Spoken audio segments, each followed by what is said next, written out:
Hi guys, yesterday a few of you asked how I make the chunky monkey or banana almond smoothie. So this is some chocolate or cacao almond milk I made earlier this morning.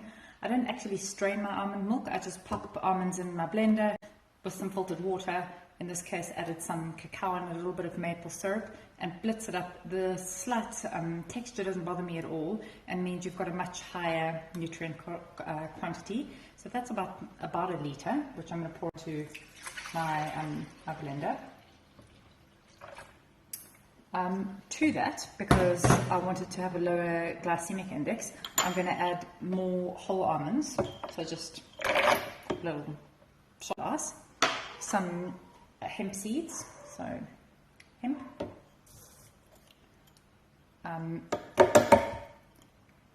quite a lot more cacao. Cacao is such a brilliant source of a multitude of healthy. I always use ripe bananas. So green bananas are an excellent source of resistant starch, but ripe bananas bring a sweetness and add a nice flavor to your smoothie.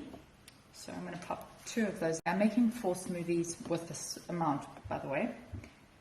And last but not least, I'm going to add some all-natural peanut butter, so it's nothing but ground up peanuts. Again, so easy to make in this blender.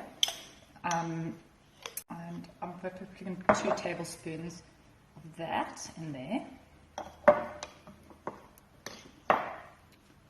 Peanut butter is usually the part where I make a huge mess, but anyway, you add that in there, the mess isn't serious.